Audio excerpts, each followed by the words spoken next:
मान्यवर, अत्यंत प्रसन्नता का विषय है कि हम लोग यहाँ पर न्यायशास्त्र के गूढ़ ग्रंथ तर्क भाषा का बड़े मनोयोग से अध्ययन कर रहे हैं। आप सभी यहाँ पर उपस्थित होकर हमारे इस कार्यक्रम के साथ संवाद स्थापित करते हैं और बड़े मनोयोग से इसका अध्ययन करते हैं। इसके लिए आप सबका अत्यंत स्वागत, अभिनंदन, अभिवंदन है। मैं प्रमेय निरूपण के अंतर्गत इसके पश्चात, आत्मा के पश्चात शरीर के विषय में चर्चा करूंगा। क्रम प्राप्त यहां पर शरीर है और शरीर के संदर्भ में कुछ बातें इसकी व्युत्पत्तियों से पता चलती हैं और कुछ बातें परिभाषा से पता चलती हैं। तो इसकी व्युत्पत्ति जो कि निरुक्त शास्त्र से चली आई है उसमें की गई है कि शीर्यते इति शरीरम, अर्थात जिसका समय अनुसार अवसान हो जाता है उसको शरीर कहते हैं। तो शरीर के अंतर्गत उन्होंने ये विशेषता देखी कि जन्म के पश्चात अंत में अवसान अवश्य होता है और इस चीज को व्युत्पत्ति में अर्थात शब्द के अंतर्गत रखा। परंतु दर्शन शास्त्र में इसकी परिभाषा बताई गई और इसमें कहा गया है कि भोगायतनम अंत्यावयवी शरीरम, भोग का आयतन होता है अर्थात उस पूरे शरीर में विभिन्न प्रकार के भोग होते हैं और अंत्यावयवी, इसके पश्चात कोई अवयवी तैयार नहीं होगा। इसके अंतर्गत जो विभिन्न अंग हैं वो अपने आप में अवयवी हैं और इनको मिलाने पर जो शरीर की निर्मिति होगी, अब इस शरीर से कोई, इसके पश्चात कोई अवयवी तैयार नहीं होगा। जिसके समान हस्त, पाद इत्यादि अपने आप में अवयवी हैं क्योंकि उनमें जाति रहती है, हम उनका प्रयोग करते हैं और इन सबको मिलाने से जो शरीर तैयार होता है उससे कोई नया अवयवी तैयार नहीं होता, इसलिए उसको अंत्यावयवी कहा जाता है। और इसके अलावा हमारे जो न्याय शास्त्र हैं उसमें परिभाषा दी गई है। उसमें कहा है कि चेष्टेन्द्रियार्थाश्रय शरीरम, अर्थात चेष्टा, इंद्रिय और अर्थ का आश्रय होने के कारण से उसको शरीर कहा जाता है। तो इसी को आधार बनाकर तर्क भाषा के विद्वान ने एक इसकी नई परिभाषा दी और उन्होंने कहा कि चेष्टाश्रय व शरीरम। तो जो चेष्टाश्रय व शरीरम, ये जो पहचान है, ये जो परिभाषा है, वो न्याय शास्त्र की सूत्र जो चेष्टेन्द्रियार्थाश्रय शरीरम है उसी का एक अन्य रूप है। तो वहां पर सूत्र में चेष्टा, इंद्रिय और अर्थ का आश्रय बताया और यहां पर केवल चेष्टा का आश्रय बता दिया। तो कहते हैं कि चेष्टा का आश्रय इतना कहने मात्र से शरीर की पूरी परिभाषा तय हो जाएगी और उसमें अतिरिक्त रूप से अलग कहने की आवश्यकता नहीं है, क्योंकि यहां पर जो चेष्टा शब्द है वो पारिभाषिक है और उस पारिभाषिक अर्थ को अगर ले लेते हैं तो उस पारिभाषिक अर्थ के आधार पर शरीर की पूरी परिभाषा इस चेष्टाश्रय इतने मात्र से हो जाती है। हम लोग सामान्यतया चेष्टा का मतलब क्रिया समझते हैं। चेष्टा माने क्रिया, कोई गति, कोई क्रिया, ऐसा हम लोग समझते हैं।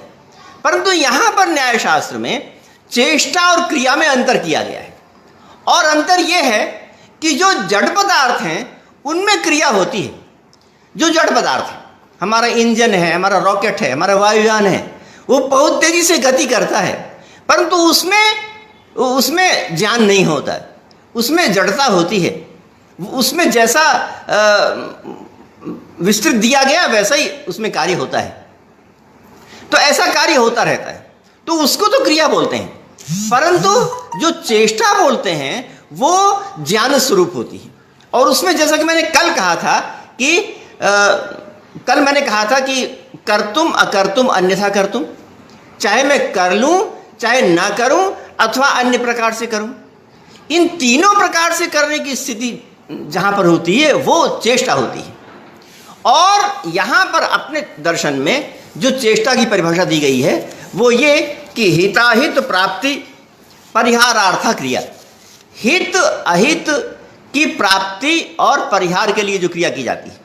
तो हम जो कार्य करते हैं उसमें कोई मेरे हित की, मेरे कोई अच्छी वस्तु आए जिसको मैं प्राप्त करना चाहूं तो मैं उसके पास चला जाता हूं, और यदि मेरे पास कोई ऐसी वस्तु आए कि जो अहित है, जिसको मैं नहीं चाहता, उससे मैं दूर चला जाता हूं। तो ये जो क्रिया है जो कि अपने आप हित के पास जाना और अहित से दूर होना, ये जो संक्रिया है, ये संक्रिया को हम लोग चेष्टा कहते हैं। और ये चीज जड़ पदार्थ में नहीं पाई जाती। मैंने कल भी कहा था कि जड़ पदार्थ के पास अगर कोई ऐसी वस्तु ले जाई जाए जो कि जड़ पदार्थ को विनष्ट करने वाली हो, तो भी जड़ पदार्थ वहां से हटेगा नहीं, और उसके उपयोगी वस्तु हो तो वो मेरे पास आएगा नहीं। इसलिए जो जड़ पदार्थ की क्रिया है वो क्रिया है, चेष्टा नहीं है।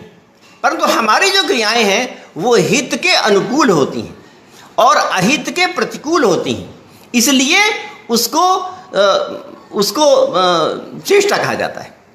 हमारे आधुनिक विज्ञान के विद्वानों ने जो सबसे पहला एक कोष्ठक प्राणी है उसको अमीबा कहा है। एक कोष्ठक प्राणी, सबसे पहला प्राणी को, एक कोष्ठक वाले को। तो उसमें उन्होंने परीक्षण किया कि ये प्राणी है कि नहीं है। तो उन्होंने उसके सामने कोई खाद्य पदार्थ की चीज रखी तो वो अमीबा जो उसके पास आ गया, और अगर उसने ऐसी चीज रखी जो कि उसके हितकारी ना हो तो वो अमीबा वहां से दूर भाग गया। तो इससे उन वैज्ञानिकों ने ये समझा कि इस एक कोष्ठक प्राणी के अंदर जीवन है। तो उन्होंने भी हित और अहित की क्रमशः प्राप्ति और दूर जाना, इससे उसके जीवन का अनुमान लगाया, इससे उसमें शरीर है इसका अनुमान लगाया। ठीक इसी प्रकार से यहां पर भी चेष्टा अर्थात हिताहित प्राप्ति परिहार के अनुकूल जो क्रिया है वो जिसमें होती है उसको यहां पर शरीर कहा गया है। तो इस प्रकार से यहां पर शरीर की ये परिभाषा दी गई। न्याय शास्त्र में एक अच्छा सा एक श्लोक है, और उस श्लोक में इसको बहुत ही बढ़िया ढंग से कहा गया है। उसमें कहा है कि ज्ञान जन्या भवेद इच्छा, इच्छा जन्या भवेद कृति, कृति जन्या भवेद चेष्टा, चेष्टा जन्यम भवेद फलम, ऐसा कहा है। मैं इसको फिर से कहूं, आप चाहे तो लिख सकते हैं, बहुत अच्छा श्लोक है। ज्ञान जन्या भवेद इच्छा, इच्छा जन्या भवेद कृति, कृति जन्या भवेद चेष्टा, चेष्टा जन्यम भवेद फलम। मैं एक बार फिर से कहूं, ज्ञान जन्या भवेद इच्छा, इच्छा जन्या भवेद कृति, कृति जन्या भवेद चेष्टा, चेष्टा जन्यम भवेद फलम। तो कहते हैं कि ज्ञान से उत्पन्न होने वाली इच्छा होती है, ज्ञान से इच्छा उत्पन्न होती है, और इच्छा से कृति नामक एक गुण पैदा होता है जो कि आत्मा में रहता है, और उस कृति नामक गुण से ही चेष्टा पैदा होती है। तो वो चेष्टा वो शरीर वाली चेष्टा है, वो चेष्टा अन्य जड़ पदार्थों वाली नहीं, वो चेष्टा शरीर में रहने वाली चेष्टा है। तो कृतिजन्या भवेद चेष्टा, कृति से चेष्टा पैदा होती है और चेष्टा से फल होता है। तो वो जो टेक्निकल टर्म है, जो पारिभाषिक शब्द चेष्टा है, उसका जो आश्रय होता है उसको शरीर कहते हैं। तो यदि हम सामान्य क्रिया का आश्रय कहें तब तो हर कोई इंजन रॉकेट भी शरीर कहा जाने लगेगा, परंतु यहां पर हम क्रिया नहीं कह रहे हैं बल्कि चेष्टा कह रहे हैं, जो कि एक पारिभाषिक शब्द है, जो कि एक विशेष परिस्थिति में ही व्यवहार में आता है। इस प्रकार से जो चेष्टा का आश्रय होता है उसको शरीर कहा जाता है। ये बात इसमें कही गई। तो ये हमने अभी तक शरीर की पहचान पूरी कर ली, और इसके पश्चात इंद्रिय की बातें करेंगे। यहाँ पर शरीर में इंद्रियों का निवास होता है, तो इंद्रिय की बातें हम लोग करेंगे। तो यहाँ पर दर्शन शास्त्र में इंद्रिय की परिभाषा भी दी गई है, और जैसा कि मैंने कहा कि प्रत्येक शब्द का निर्वचन होता है, और निर्वचन अथवा व्युत्पत्ति के द्वारा उससे भी बहुत अच्छे संकेत मिल जाता है कि वो शब्द का क्या अर्थ है, संकेत मिल जाता है। तो यहाँ पर जो इंद्रिय शब्द है उसको पाणिनि ने इंद्रियम, इंद्रलिंगम, इंद्रसृष्टम, इंद्रजुष्टम, इंद्रदत्तम, इस अर्थ में एक बहुत बड़े सूत्र के द्वारा इंद्रिय शब्द की निर्मित की है। तो उसमें जो सबसे पहला है उसकी ही हम यहाँ व्याख्या करते हैं।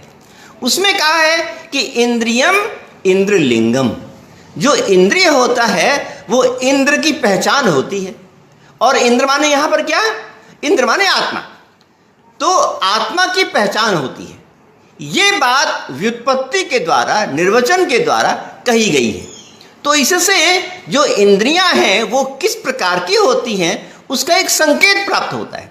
मैंने आपको कहा कि व्युत्पत्ति अथवा निर्वचन पूरी बात को नहीं बताता, परंतु एक संकेत दे देता है, एक दिशा प्रदान कर देता है कि उस प्रकार की वह चीज होती है। तो इंद्रिय की निर्वचन ने एक दिशा प्रदान की कि इंद्रिय किस प्रकार की होती है। तो उसने दिशा ये दी कि जो इंद्रिय होती है वो आत्मा की पहचान होती है। तो आत्मा की पहचान किस प्रकार होती है, तो उसका भी दर्शन शास्त्र में बहुत विस्तार से वर्णन किया है।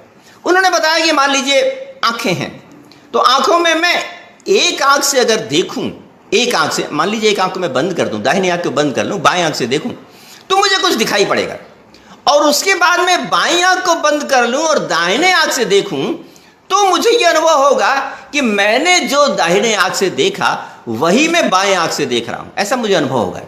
तो ये काम कैसे हो सकता है? ये काम तब हो सकता है जब दोनों इंद्रियों के पीछे उसका अनुभव करने वाला एक ही हो।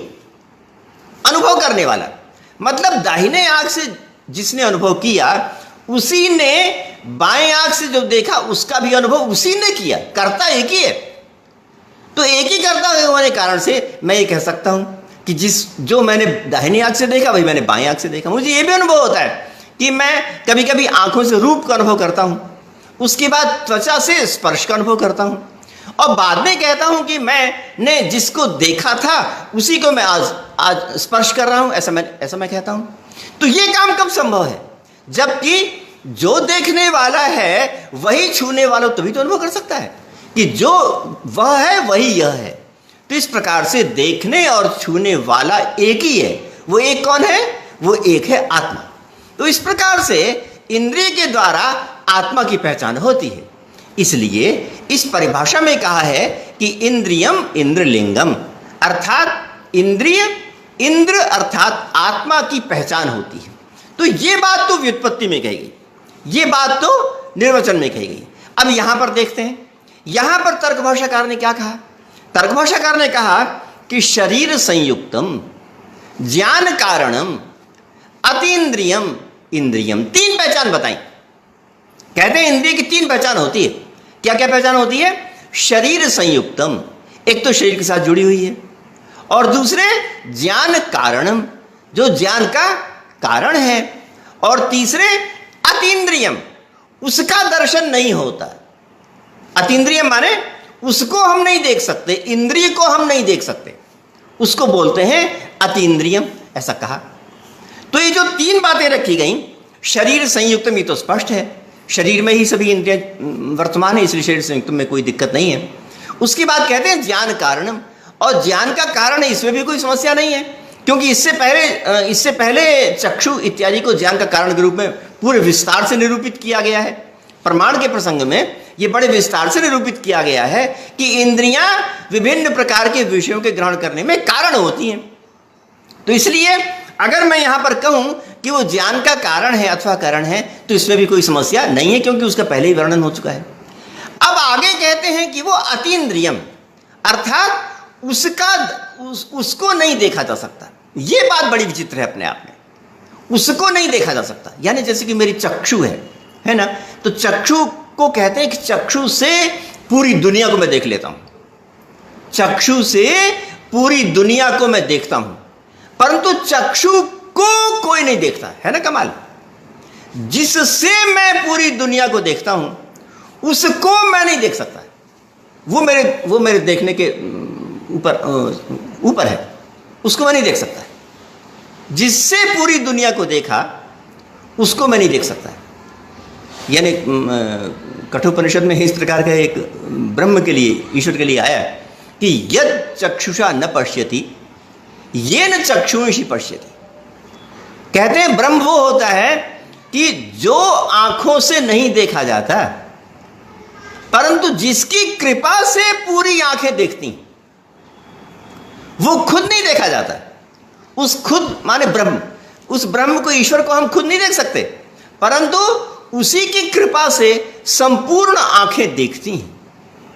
ऐसा ब्रह्म, ऐसा वहां पर कहा गया। तो वहां पर भी एक विचित्र बात कही गई, और ऐसी ही विचित्र बात यहां पर भी कही गई। यहां पर कहा कि उस आंखों से सबको देखते हैं, मगर कोई भी व्यक्ति आंखों को नहीं देख पाता। इसलिए कहा कि इंद्रिय है और वो खुद अपने आप में अतीन्द्रिय है, उसको नहीं देखा जा सकता। तो ये बात बड़ी विचित्र लगती है ना, मगर ऐसा है, ऐसा है। अगर कोई ये कहे कि मेरे सामने जो चश्मे के पीछे जो आंखें हैं उसको तो मैं देख ही लेता हूँ, उसको तो मैं देख ही लेता हूँ, तो उसका जवाब दर्शन शास्त्रकारों के पास है। वो कहते हैं कि नहीं, जिस को आप देख रहे हैं वो आंखों के रहने का स्थान है, माने वो इंद्रिय के रहने का स्थान है, वो इंद्रिय नहीं है, वो इंद्रिय के रहने का स्थान है, ऐसा वो कहते हैं। तो उसको बोलते हैं अक्षिपात्र। अक्षिपात्र माने आंखों के रहने का बर्तन पात्र माने बर्तन होता है ना, तो अक्षिपात्र माने आंखों के रहने का बर्तन, उसको बोलते हैं। यानी योग सूत्र के व्यास भाष्य में आया अक्षिपात्र कल्पो ही विद्वान। आप उसको लिखेंगे, बहुत अच्छा उदाहरण है। क्या है? अक्षिपात्र कल्पो ही विद्वान। अक्षिपात्र कल्पो ही विद्वान, ये योग सूत्र व्यास भाष्य में आया। उसका मतलब हुआ कि जो विद्वान होता है वो अक्षिपात्र के समान होता है। तो अक्षिपात्र कौन हुआ? अक्षी जो कि खुद पात्र है, वो कौन हुआ? जिसमें आंखें निवास करती। तो जो इंद्रिय है उसका नाम दूसरा है, और जिसमें इंद्रिय रहती हैं, जिस बर्तन में इंद्रिय रहती हैं, उस बर्तन का नाम दूसरा है संस्कृत में, है ना। संस्कृत की यही विशेषता है। संस्कृत की विशेषता है कि इंद्रिय का नाम भिन्न है, और इंद्रिय जिस बर्तन में रहती है उस बर्तन का नाम भिन्न है। एक का नाम है चक्षु। हाँ, लोकेश चंद्र जी ने ठीक लिखा, अक्षिपात्र कल्पो ही विद्वान, बहुत अच्छा। तो संस्कृत में दो शब्द हैं, एक शब्द है अक्षी और दूसरा शब्द है चक्षु। एक शब्द है अक्षी और दूसरा शब्द है चक्षु, है ना। ये दो शब्द हैं। तो सामान्यतः हम सामान्य हिंदी में तो दोनों को एक ही बता देते हैं, अक्षी माने आंखें, चक्षु माने आंखें, ऐसा हम लोग कह देते हैं। मगर अक्षी माने आंखें, चक्षु माने आंखें नहीं। अक्षी माने चक्षु का बर्तन, चक्षु जिसमें निवास करती है वो बर्तन का, उस बर्तन को क्या बोलेंगे? अक्षी। और इंद्रिय को क्या बोलेंगे? चक्षु।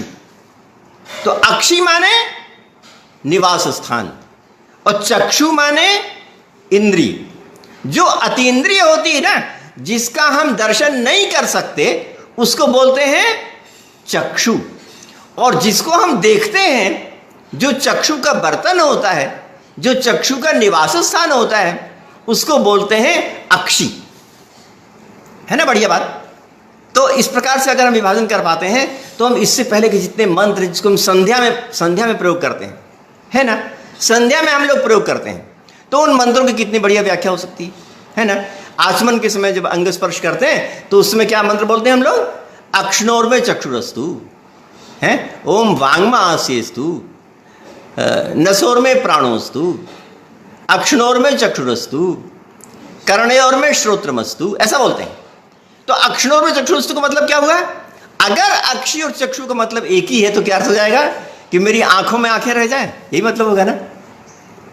आंखों में आंखें रह जाएं, ये अर्थ तो कोई बना नहीं, ये अर्थ तो कोई नहीं बना ना। इसलिए अक्षी का मतलब हुआ उसका निवास स्थान। अक्षी का जो निवास स्थान है, हाँ, ये लोकेश चंद्र ने ठीक लिखा। तो अक्षी जो कि निवास स्थान है, उस निवास स्थान में चक्षु रह जाएं, अक्षी नाम के आधार में, अक्षी नाम के पात्र में चक्षु माने इंद्रिय रह जाएं, तो उसको कहा जाता है ये इसका अर्थ होता है। इसी प्रकार से कर्ण और मैं श्रोत्रमस्सु, तो कान को भी हम कर्ण को भी कान कह देते हैं, श्रोत्र माने भी कान कह देते हैं। ऐसा नहीं, संस्कृत में अनुसार कर्ण जो है वो श्रोत्र का निवास स्थान है, श्रोत्र जहां पर रहता है, और इंद्रिय का नाम है श्रोत्र। तो कर्ण हुआ स्थान, उसको हम देख सकते हैं, मगर श्रोत्र जो इंद्रिय है उसको नहीं देख सकते। तो दर्शन शास्त्र की पक्की अवधारणा है कि जितनी इंद्रियां हैं उन सबको हम नहीं देख सकते, है ना। कितनी गजब बात, कितनी गजब बात है। यानी हमने टेलीस्कोप लगाया और यहां पर निहारिका जितनी है, मतलब सूर्य की जो आकाशगंगा है उससे भी दूर वाले नक्षत्रों को मैंने देख लिया। सूर्य के जो आकाशगंगा है उससे भी दूर वाले नक्षत्रों को मैंने देख लिया। अमेरिका में एक सबसे बड़ा टेलीस्कोप है और उस टेलीस्कोप से उतनी बड़ा जो है सूर्य की आकाशगंगा के बाद वाली चीजें भी दिख जाती हैं। तो सूर्य की आकाशगंगा से बाद वाली चीजों को देखने के लिए मैंने क्या उपक्रम किया, कैसे देखा? मैंने उस टेलीस्कोप में बहुत बड़ा लेंस को लगाया, उस लेंस का मैंने उपयोग किया, और उसके पश्चात मैंने अपनी आंखों में खुद चश्मा लगाया हुआ था, तो उस चश्मे का उपयोग किया, और उसके बाद मैंने अपनी आंखों से उस निहारिका को अथवा उस नक्षत्र को मैंने देखा। उतना विस्तृत, उतना विशाल। तो मैंने क्या क्या किया? मैंने पहले वो टेलीस्कोप वाला लेंस लगाया, उसके बाद चश्मे वाला लेंस लगाया, और उसके बाद आंखों वाला लेंस लगाया। आंखों में जो लेंस है उसका प्रयोग किया। इतना करने के बाद मुझको चीज दिखाई पड़ी। तो इतनी दूर की चीज जो मैंने देखी कितनी व्यापक थी, कितनी विशाल थी, कितनी विस्तृत थी, और जिससे मैंने देखा वो इतना सूक्ष्म है कि मुझको दिखता ही नहीं। किससे मैंने देखा? आंखों से। और वो आंखें ऐसी हैं कि मुझको वो आंखें दिखती ही नहीं। एक तरफ जो दृश्य है वो इतना विशाल, और एक तरफ जो दर्शन का करण है वो इतना सूक्ष्म। ये मैं बताने जा रहा हूं। एक तरफ इतना विशाल है, इतना व्यापक है कि जो हजारों प्रकाश वर्ष की दूरी पर है और वो टेलीस्कोप के बिना दिखाई नहीं पड़ता है, इतना व्यापक है। और दूसरी तरफ जिससे मैंने देखा वो इतना छोटा है, इतना सूक्ष्म है कि वो अतीन्द्रिय है। ये कमाल मैं बताना जा रहा था। तो ये स्थिति, ये परिस्थिति पूरी दुनिया में मौजूद है। तो इस स्थिति को अपने दर्शन शास्त्र में तर्क भाषा में बताने को उपक्रम किया, और उन्होंने कहा कि जिसको हम टेलीस्कोप से व्यापक विशाल को देखते हैं वो स्वयं अपने आप में इतना सूक्ष्म होता है कि अतीन्द्रिय होता है, वो अतीन्द्रिय होता है। तो इस प्रकार से कहा कि इसलिए ज्ञानकरणम कहा है ताकि काल इत्यादि में न जाए, और इंद्रिय सन्निकर्ष में न जाए, इसलिए शरीर संयुक्तम कह दिया है। और अतीन्द्रिय इसलिए कहा है कि आलोक इत्यादि में न जाए। तो इस प्रकार से करने पर यह लक्षण हो गया, और ये 6 प्रकार की होती हैं। तो उन्होंने बताया घ्राण, रसना, चक्षु इत्यादि 6 प्रकार की होती हैं। तो सबसे पहले घ्राण का प्रसंग था, तो घ्राण का निरूपण किया। गंधोपलब्धि साधनम इंद्रियम घ्राणम, गंध की उपलब्धि का साधन। ये नासाग्रवर्ती, नासिका के पास होती है, ये भी अतीन्द्रिय होती है। तच्च पार्थिवम गंधवत्वात् घटवत्, गंधवत्वम च गंधग्राहकत्वात्, और गंधवान इसलिए है कि गंध का ग्राहक है। यद इंद्रियम रूपादिषु पंचसु मध्ये यम गुणम गृह्णाति तदिंद्रियम तद्गुण संयुक्तम, जो इंद्रिय जिस भी गुण का प्रत्यक्ष कराती है वह इंद्रिय स्वयं उस गुणों से संयुक्त रहती है। इनका नियम है, ये इनका नियम है कि जो इंद्रिय जिस गुण का ग्रहण कराती है वह इंद्रिय स्वयं उस गुण से संयुक्त रहती है। तो घ्राणेन्द्रिय गंध का प्रत्यक्ष कराती है, इसलिए वो इंद्रिय स्वयं गंध से संयुक्त रहती है। इस प्रकार से यथा चक्षु रूपग्राहकम रूपवत्, ये।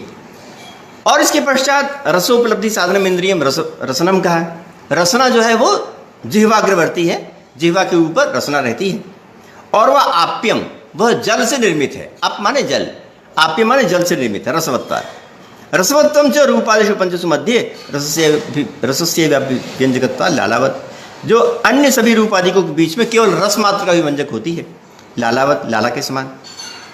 और चक्षु रूपोपलब्धि साधन इंद्रियम चक्षु, रूप की उपलब्धि साधन का इंद्रिय चक्षु होती है। और कृष्ण ताराग्रवर्ती, वो जो काला वो पुतली है, वो जो काले रंग की है, उसके अग्रभाग में रहने वाला वो होता है तच्च तेजसम। और रूपादिशु पंचसु मध्ये रूपस्य अभिव्यंजकत्वात् प्रतिभवति, और वो तेजस होता है। तो कृष्ण ताराग्रवर्ती, जो इसमें कहा है कि काले जो पुतली है उसके बीच में जो तारा है उसके अग्रभाग में निवास करती है। तो इसको अगर हम मॉडर्न फिजिक्स के रूप में देखें तो पुतली के बीच में जो सफ़ेद तारा है वहाँ पर तो लेंस है। जो आधुनिक मॉडर्न जो डॉक्टर हैं वो तो ये कहते हैं कि यहाँ पर लेंस है, और लेंस का काम क्या होता है कि वो बाहर से आने वाली किरणों का अपवर्तन करता है, रिफ्रैक्शन करता है, उससे वो किरणें आके उसके अंदर वो उस प्रकार का चित्र बन जाता है, रेटिना में चित्र बन जाता है। तो जब यहाँ पर कृष्ण ताराग्रवर्ती कहा है तो इससे स्पष्ट जाहिर होता है कि ये लेंस की बात कर रहे हैं। तो इसलिए ये प्रतीत हुआ कि इसको अपने दर्शन में जो आधुनिक विज्ञान में जिसको लेंस कहा गया है उसको कृष्ण ताराग्रवर्ती शब्द से प्रकट किया गया है। और फिर आगे कहा कि वो तेजस होता है, वो तेज से निर्मित होता है, और उसका प्रमाण दिया कि रूपादिशु मध्य रूपस्य अभिव्यंजकत्वात्, जो रूप इत्यादि हैं उनमें केवल रूप का अभिव्यंजक होने के कारण से। इसको थोड़ा मैं विस्तार से कहूँगा आपके समक्ष इसको थोड़ा विस्तार से कहूँगा। देखिए, ये कहते हैं कि जो वस्तु जिस गुण का ग्रहण कराती है वह स्वयं उस गुण के विशेष द्रव्य से निर्मित होती है। जिस द्रव्य में विशेष रूप से वह गुण मौजूद होता है उससे निर्मित होती है, ऐसा मानते हैं, ऐसी इनकी मान्यता है। कहते हैं कि जो इंद्रिय जिसको ग्रहण करे वह उसी गुण वाली वस्तु से निर्मित होती है। तो उपकारक और उपकार्य में समानता होनी चाहिए, ग्राहक और ग्राह्य में समानता होनी चाहिए, ऐसा कहते हैं। उपकारक माने जो उस दर्शन का जो कारण है अथवा साधन है उसको बोलते हैं उपकारक, और उससे जो ग्रहण हुआ उसको बोलते हैं उपकार्य अथवा ग्राह्य। तो उपकारक और उपकार्य की सामग्री में समानता होनी चाहिए।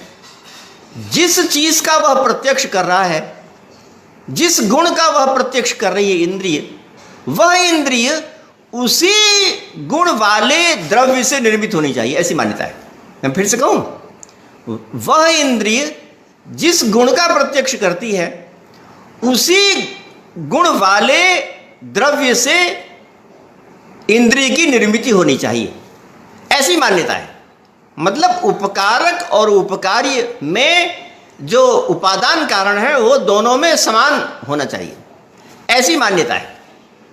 इस मान्यता के कारण से कहते हैं ऐसा कि वो इंद्रिय यानी चक्षु इंद्रिय तेज से निर्मित हुई है, वो चक्षु इंद्रिय तेज से निर्मित हुई है, क्योंकि जो तेज है उसमें ही रूप विशेष रूप से रहता है।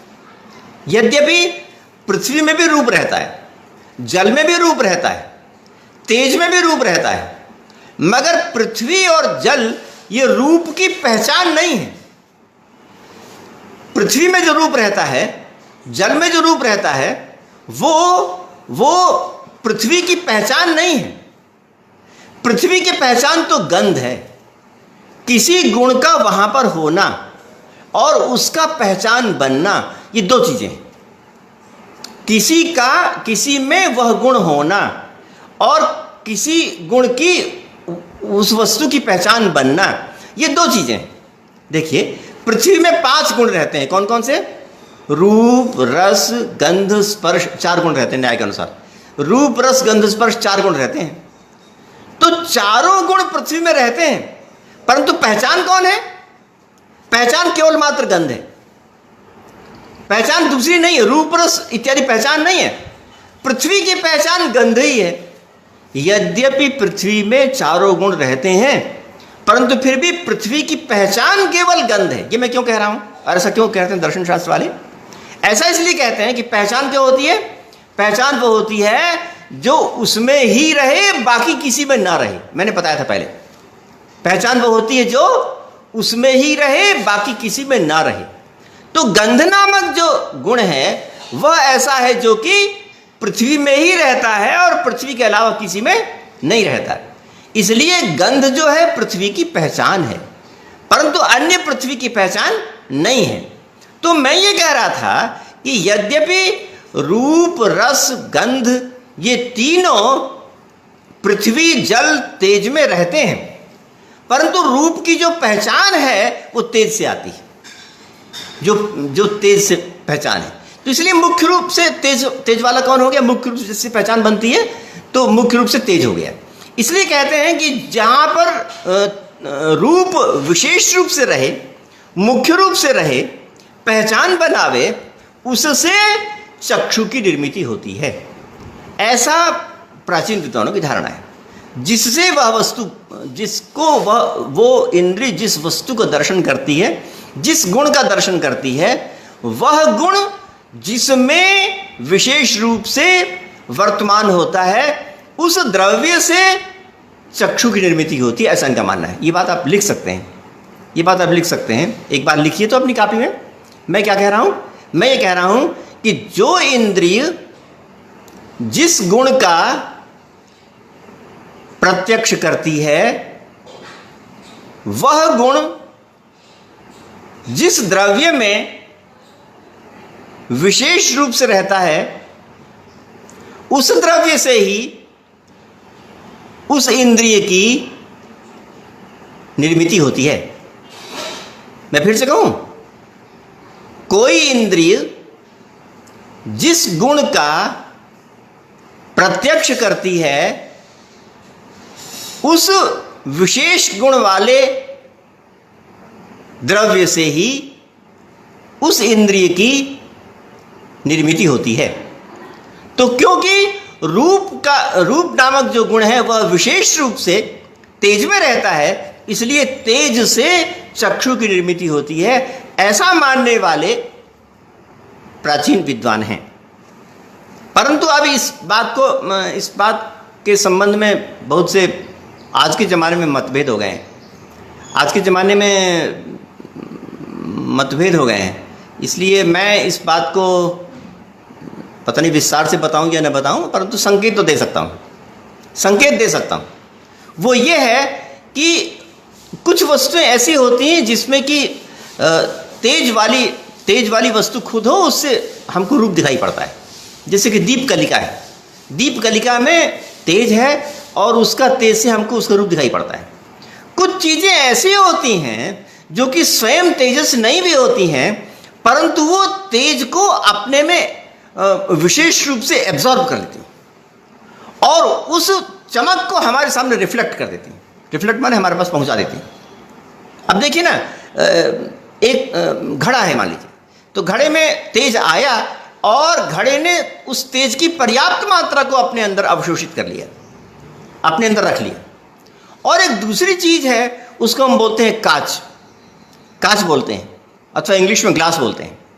तो कांच में अथवा ग्लास में जब भी कोई चमक फेंकी गई तो उसने हमको रिफ्लेक्ट कर दिया, मतलब उसने अपने पास नहीं रखा, हमारे पास रख दिया। तो उस कांच को देखने से भी हमको लगा कि ये कांच तो बहुत ज़्यादा ज्वलनशील है, ऐसा मालूम पड़ा, माने तेज हमको वहां भी मालूम पड़ गया। तो कहने का मतलब यह है कि दीप से भी तेज प्रतीत होता है और कांच जो कि रिफ्लेक्शन करता है उसमें भी हमको तेज प्रतीत होता है, उसमें भी हमको तेज प्रतीत होता है, और इतना ज्यादा तेज प्रतीत होता है, आश्चर्य होता है। सुनते हैं सिकंदरिया में एक स्तंभ था, सिकंदरिया, मिस्र में सिकंदरिया है, और वहां पर एक बहुत बड़ा टावर लगाया था यूक्लिड के ज़माने में, ईसा पूर्व दूसरी शताब्दी में, और उसको सात आश्चर्यों में से एक गिना गया। तो उस टावर में एक ऐसा कांच लगाया हुआ था बड़ा सा, कि उसमें जब सूर्य की किरण पड़ती थी तो रिफ्लेक्ट होके दूर का जो जहाज है वहां पर बड़ी तेजी से वो किरण वहां पर पहुंच जाती थी और इतनी जोर से पहुंचती थी कि कहते हैं कि आग लग जाती थी। तो इस प्रकार से कांच से आग लग गई। जो कांच है उसमें रिफ्लेक्शन इतना ज्यादा कि उससे भी आग लग गई। तो कहने का मतलब ये कि जो इंद्रिय, जो चक्षु इंद्रिय है जिससे हमको रूप का ग्रहण होता है, वो रूप का ग्रहण में उस पदार्थ से भी हो सकता है जिस पदार्थ से, जो पदार्थ स्वयं उससे निर्मित ना हो परंतु उसका अत्यधिक संवेदनशील हो, ऐसा भी हो सकता है। मतलब जो चक्षु है वो ठीक तेज से निर्मित ना हो बल्कि तेज के प्रति अत्यंत संवेदनशील हो, कांच जैसा, उससे भी निर्मित हो सकती है। तो ऐसा ही है, आधुनिक विज्ञान वाले ऐसे ही मानते हैं।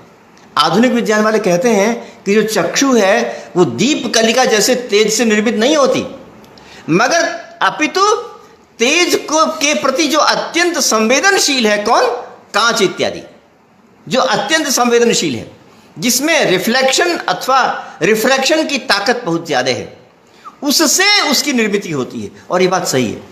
ये बात सही इसलिए है क्योंकि हमारा जो लेंस लगा हुआ है उसमें रिफ्रैक्शन माने अपवर्तन की ताकत बहुत ज्यादा है।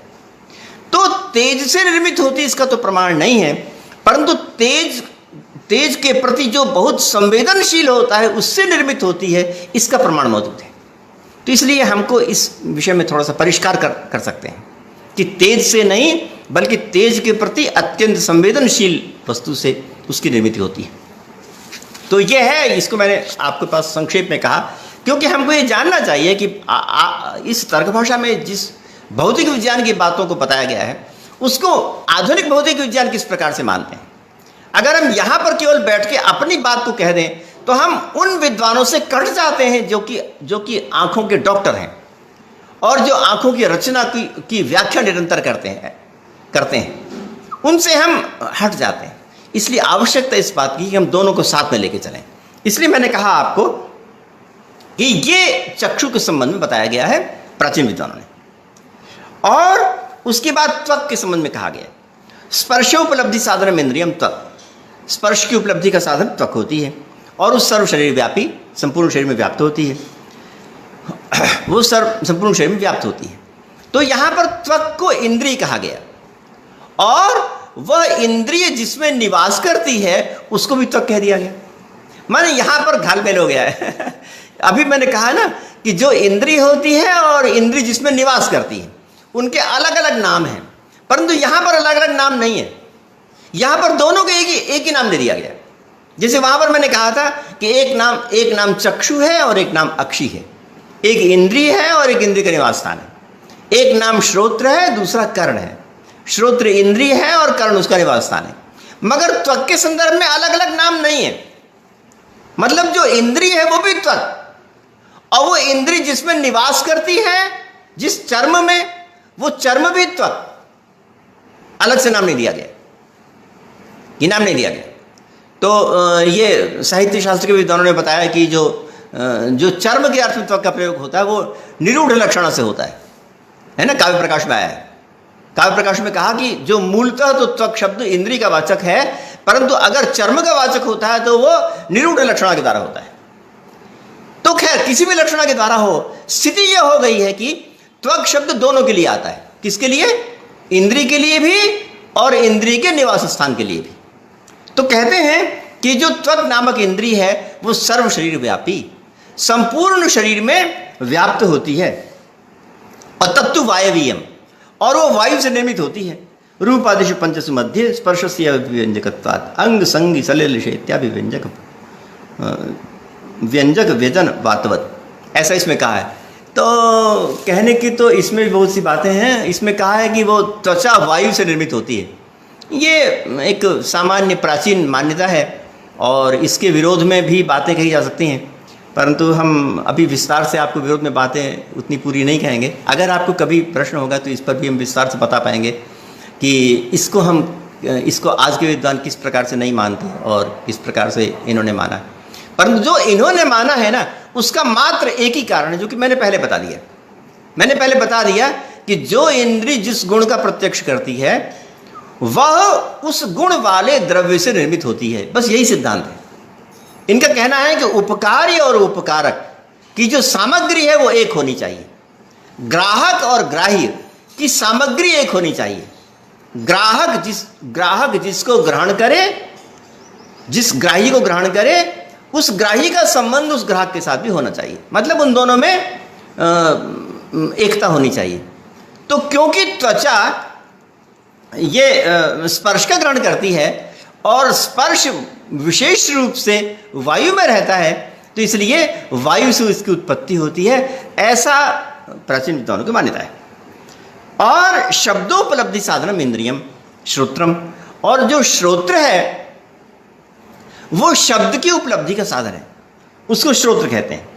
तच्च कर्ण शष्कुल्यवच्छिन्नम आकाशमेव, और वह कर्ण शष्कुल्य के अंतर्गत रहने वाला आकाश ही है और द्रव्यांतर नहीं है। शब्द गुण होने के कारण से, शब्द गुण होने के कारण से वह द्रव्यांतर नहीं है। अर्थात जो शब्द नामक गुण है वह आकाश में रहता है और जो इंद्रिय है वो भी आकाश ही है। अब हम ये नहीं कह सकते कि वो श्रोत्र इंद्रिय आकाश से निर्मित है, ऐसा कहेंगे तो गलत हो जाएगा, क्योंकि आकाश तो नित्य है ना, उस नित्य से कोई वस्तु तो बन नहीं सकती। जो अनित्य होती है उससे कोई ना कोई वस्तु बना करती है। तंतु से पट बनता है, मृत से घट बनता है, क्योंकि मृत और पट जो है वो अनित्य होती है। तो यहाँ पर तो जो इंद्रिय है और जो आकाश है वो अपने आप में नित्य है, इसलिए आकाश से कोई वस्तु नहीं बन सकती। इसलिए हम ये नहीं कह सकते कि आकाश से श्रोत्र इंद्रिय बनी, ऐसा हम नहीं कह सकते।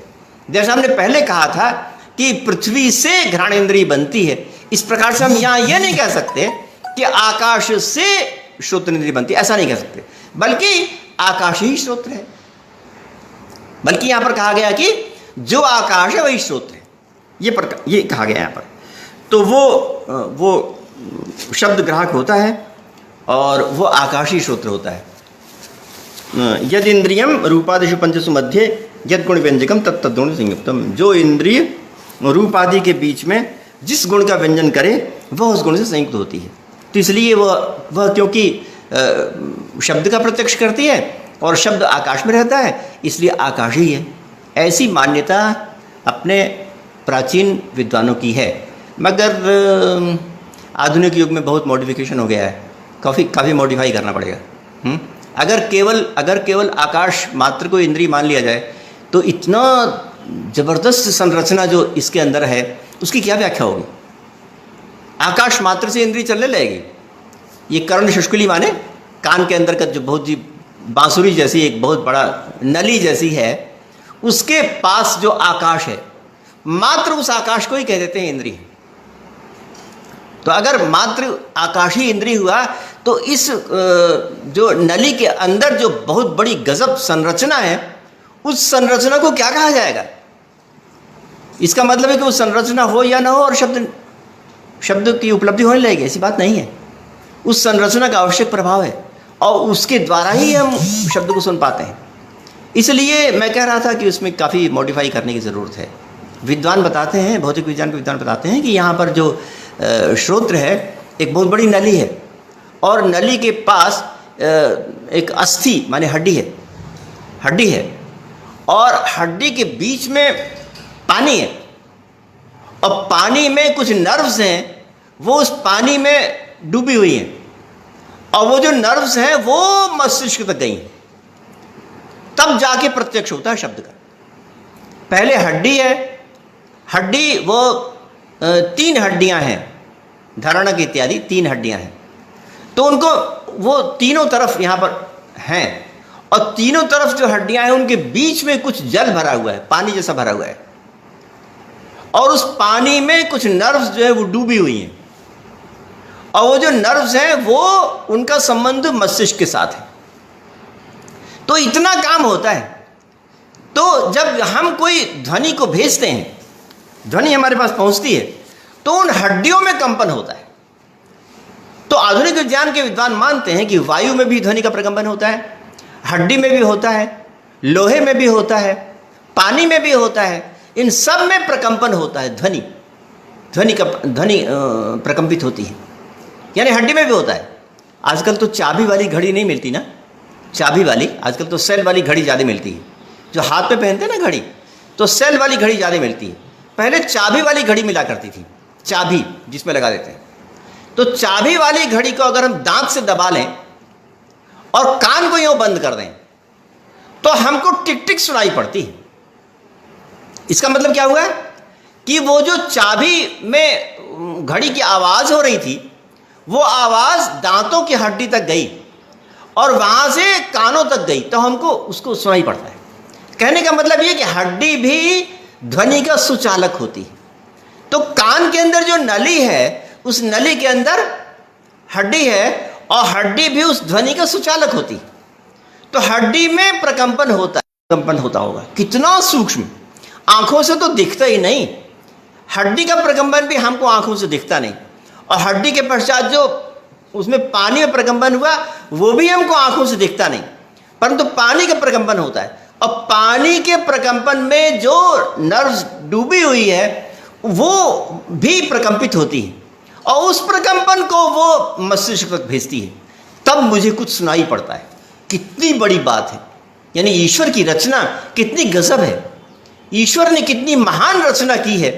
और ईश्वर को पहले से पता रहा होगा कि उसने इस प्रकार की चीज बनाई है, उसको पता रहा होगा कि इस प्रकार का प्रकंपन होता है। शंकराचार्य के भाष्य में लिखा हुआ है, शंकराचार्य के भाष्य में शंकराचार्य ने लिखा कि जो व्यक्ति जो लिखता है और जो व्यक्ति जो काम करता है, तो लिखने से भी ज्यादा उसको मालूम होता है पहले से।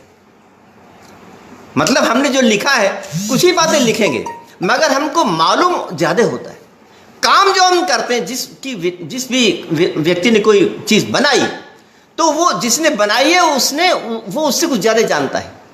ईश्वर ने जो श्रोत्रेंद्रिय बनाई, उसमें जो हड्डी का रखा, तो उसको मालूम था कि हड्डी में प्रकंपन होता है। हम चाहे जाने चाहे न जाने, हमको बहुत बाद में मालूम पड़ा कि हड्डी में प्रकंपन होता है, मगर जिसने कर्ण बनाया उसको पहले से मालूम था कि हड्डी में प्रकंपन होता है, और उसको मालूम था कि हड्डी के तदनुकूल जल में प्रकंपन होता है, जल में भी ध्वनि का प्रकंपन होता है, और वो प्रकंपन उसके माध्यम से हम मस्तिष्क तक भेज सकते हैं। इत्यादि बातें हमको मालूम थी, तो वो चीज़ें पहले बन चुकी हैं। हम लोग तो बाद में केवल उसको देखते हैं, यानी हम लोग तो ईश्वर की बनी बनाई चीज़ को हम लोग केवल डिस्कवर करते हैं, है ना। डिस्कवरी होती है, डिस्कवरी का मतलब होता है कि जो पहले से चीज़ बनी हुई उसको डिस्कवर करना है। तो हड्डी में प्रकंपन होता है, हमने क्या बनाया, वो तो पहले से था, जो पहले से था उसको हमने डिस्कवर कर लिया। ईश्वर की बनाई हुई चीज़ को हमने जब डिस्कवर किया तो हमने कहा कि हम बहुत बड़े साइंटिस्ट हो गए। चीज़ तो उसने पहले से बना रखी है, तो विस्तार बहुत हो गया। कहने का मतलब यहाँ पर यह है कि जो श्रोत्रेंद्रिय है, जो इसमें कहा गया है कि केवल आकर्षण स्वरूप है, आकर्षण स्वरूप से भी काफ़ी ज़्यादा है, काफ़ी अधिक है। उसमें ईश्वर की एक बहुत बड़ी जटिल संरचना मिली हुई है। इतना सूक्ष्म प्रकंपन तो किसी में भी दिखाई नहीं पड़ता, जिस सूक्ष्म प्रकंपन को हम यहाँ पर हड्डी और पानी के माध्यम से देख लेते हैं। तो ये एक बहुत गंभीर, अत्यंत सूक्ष्म संरचना है, और उससे हम उसको देख लेते हैं। तो ये श्रोत्र की एक बहुत बड़ी रचना है, वो वास्तव में इंद्रिय है। तो ये मैंने आपके समक्ष बहुत ही विस्तार पूर्वक श्रोत्रेंद्रिय की बात को रखा, और ये बताया कि वो अतीन्द्रिय किस प्रकार से होती है, और आपके पास तक उसका प्रत्यक्ष कैसे होता है, और आपने इसको बड़े ध्यान से, बहुत ही सावधानी के साथ सुना। इसलिए मैं आपको बहुत बहुत धन्यवाद देता हूँ। धन्यवाद, नमस्ते।